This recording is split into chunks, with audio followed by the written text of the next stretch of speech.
વાપી ખાતે મહાનુભાવોના સ્મારકને ટક્કર મારી ફરાર થયેલા ટેન્કર ચાલકે શિવાજી મહારાજ, બાબા સાહેબ આંબેડકર સહિતના મહાનુભાવોની પ્રતિમા ખંડિત કરી દેતા ચકચાર મચી જવા પામી છે। ઘટના બાદ સ્થાનિક લોકો દ્વારા જવાબદાર ટેન્કર ચાલકને ઝડપી પાડવા માંગ કરાઈ છે। વાપી ચણોદના ત્રિરત્ન સર્કલ પર આજે મહાનુભાવોની પ્રતિમાઓને ટક્કર મારી ફરાર થઈ ગયો હતો। ટેન્કરની ટક્કરથી મહાનુભાવોની પ્રતિમાઓ અને સ્તંભ પણ જમીન દોસ્ત થઈ ગયા હતા। બનાવને લઈ સમગ્ર વિસ્તારમાં ચકચાર મચી ગઈ હતી। મહત્વપૂર્ણ છે કે આ ત્રિરત્ન સર્કલ, જેમાં છત્રપતિ શિવાજી મહારાજ, ડોક્ટર ભીમરાવ આંબેડકર અને જ્યોતિબા ફૂલે સહિતના મહાનુભાવોની પ્રતિમાઓ સ્થાપિત કરી હતી। જોકે આજે કોઈ અજાણ્યો ટેન્કર ચાલક આ પ્રતિમાઓના સ્તંભને ટક્કર મારી હતી।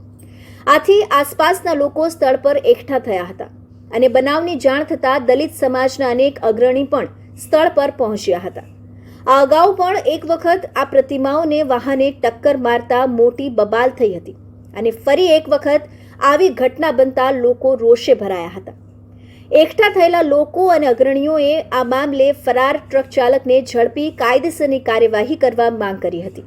જો આ મામલે પોલીસ ઝડપી કડક કાર્યવાહી નહીં કરે તો આગામી સમયમાં આંદોલન કરવાની પણ ચીમકી ઉચ્ચારી હતી। આજે સવારે 6 આસપાસની ઘટના છે। એક વ્હાઇટ કલરનો ટેન્કર આપણા ડુંગરી ફરિયાથી આવતો હતો, તો અહીંયા ત્રિરત્ન સર્કલ ગેટ પર છત્રપતિ શિવાજી મહારાજ, ડૉક્ટર બાબા સાહેબ આંબેડકર, મહાત્મા જ્યોતિબા ફૂલેની પ્રતિમા સ્થાપિત હતી।